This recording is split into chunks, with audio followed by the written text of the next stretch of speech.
नमस्कार, मैं अभिजात कांडपाल। स्वागत है आपका 7 अगस्त 2025 के न्यूज़ बुलेटिन में। आज की खास खबरें। धराली से अपडेट, 2 लोगों के शव मिले व 11 सैन्यकर्मियों समेत 13 लोग किए गए रेस्क्यू। हेली ऑपरेशन हुआ शुरू। पौड़ी में बारिश के चलते हुई अलग अलग घटनाओं में 2 सगी बहनों समेत 3 महिलाओं की हुई मौत। विदेशियों समेत 5 लोग हैं लापता। कोसी नदी में उफान से गड़िया मंदिर में लगने वाली 150 से ज़्यादा अस्थायी दुकानें बहीं, चुकुम में बहा मकान। उत्तराखंड में 12 जिला पंचायत अध्यक्ष पदों की फाइनल आरक्षण सूची जारी। अब खबरें विस्तार से। धराली से अपडेट, 2 लोगों के शव मिले व 11 सैन्यकर्मियों समेत 13 लोग किए गए रेस्क्यू। हेली रेस्क्यू ऑपरेशन शुरू। उत्तरकाशी के धराली में आई आपदा के बाद बुधवार को चले बचाव अभियान के दौरान 2 लोगों के शव बरामद हुए हैं, जिसके बाद मृतकों का आंकड़ा 6 पहुंच गया है। वहीं हरसिल में मलबे में फंसे 11 सैन्यकर्मियों समेत 13 लोगों को रेस्क्यू कर लिया गया है। अभी भी कई लोग लापता हैं और कई लोगों के मलबे में दबे होने की आशंका जताई जा रही है। इधर मुख्यमंत्री पुष्कर सिंह धामी ने बुधवार को आपदा प्रभावितों से मुलाकात की और बचाव कार्यों का जायजा लिया। इस दौरान कई आपदा प्रभावित भावुक भी हुए, जिन्हें मुख्यमंत्री ने ढांढस बताया, जिसकी तस्वीरें और वीडियो कल दिन भर सोशल मीडिया पर जमकर वायरल हुए। इन्हें आप स्क्रीन पर भी देख सकते हैं। रेस्क्यू ऑपरेशन की तस्वीरें भी आप अपनी स्क्रीन पर देख रहे हैं। इसके साथ ही गुरुवार सुबह से आपदा प्रभावित क्षेत्रों में हेली रेस्क्यू भी शुरू हो गया है। सरकार ने बताया कि यात्रा मार्ग बाधित होने के कारण फंसे हुए लोगों को उत्तरकाशी के मातली हेलीपैड तक सुरक्षित लाया जा रहा है। गौरतलब है कि आपदा के संभावित घायलों और गंभीर मरीजों के इलाज के लिए देहरादून के दून मेडिकल कॉलेज में 150 जनरल बेड व 50 आईसीयू बेड, केरोनेशन जिला अस्पताल में 80 जनरल व 20 आईसीयू बेड और ऋषिकेश स्थित एम्स में 50 जनरल व 20 आईसीयू बेड की व्यवस्था की गई है, यानी इन्हें रिजर्व रखा गया है। मीडिया रिपोर्ट्स के मुताबिक भागीरथी नदी पर बनी झील को नियंत्रित विस्फोट से तोड़ा जाएगा और ये काम भूवैज्ञानिक डॉक्टर नीरज जोशी की देखरेख में निगरानी में सिंचाई विभाग की टीम करेगी। अब अगली खबर। पौड़ी में बारिश के चलते हुई अलग अलग घटनाओं में 2 बहनों समेत 3 महिलाओं की मौत। विदेशियों समेत 5 लोग हैं लापता। पौड़ी में बारिश के चलते कई अलग अलग घटनाओं में 2 बहनों समेत 3 महिलाओं की मौत हो गई, जबकि 5 विदेशी नागरिक लापता हो गए।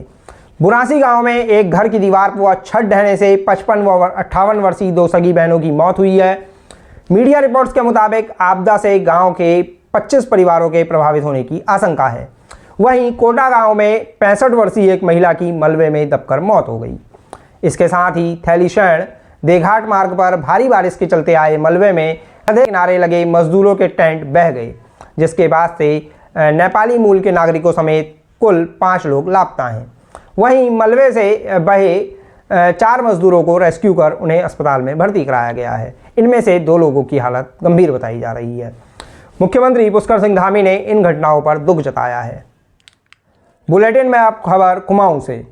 कोसी नदी में उफान से रामनगर के गड़िया मंदिर में लगने वाली 150 से ज़्यादा अस्थायी दुकानें बहीं, चुकुम में बहा मकान। भारी बारिश के बीच बुधवार को रामनगर में कोसी नदी उफान पर आ गई और उसका जलस्तर कई गुना बढ़ गया। इसके चलते गड़िया मंदिर के आसपास लगने वाली 150 से ज़्यादा अस्थायी दुकानों के बहने की खबर है। गनीमत रही कि पुलिस व प्रशासन ने मंगलवार को इन दुकानों को खाली करने की मुनादी कर दी थी, जिससे बड़ा हादसा होने से टल गया। मंदिर के पुजारी ने मीडिया को बताया कि बारिश को लेकर मौसम विभाग के अलर्ट के बाद श्रद्धालुओं की सुरक्षा के मद्देनज़र फिलहाल मंदिर को बुधवार से 2 दिन बंद रखने का फैसला लिया गया है। इधर आपदा से प्रभावित चुकुम गांव में एक मकान बह गया। हालांकि मकान के जलमग्न होने से करीब 4 घंटे पहले ही उसे पुलिस और प्रशासन ने खाली करा लिया था और इस प्रभावित परिवार को प्राइमरी स्कूल में रखा गया है।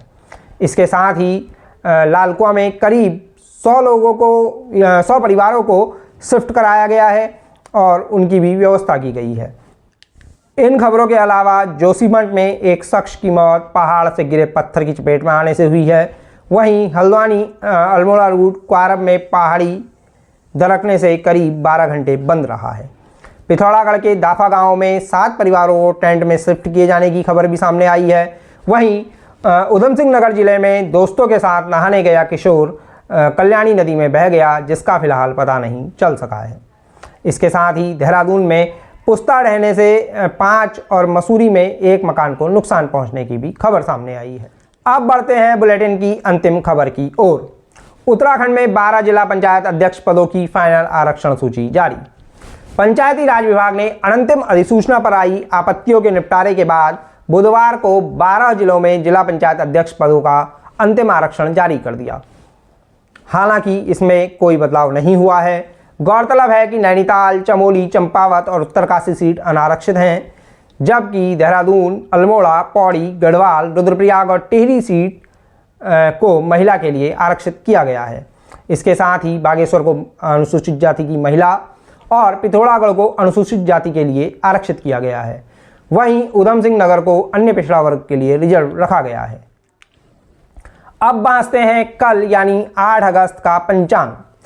सावन का पावन महीना चल रहा है और 8 अगस्त को है शुक्ल पक्ष की चतुर्दशी तिथि, जो दोपहर 2:12 तक रहेगी। शुक्रवार का दिन रहेगा और दोपहर 2:28 तक उत्तराषाढ़ा नक्षत्र रहने वाला है।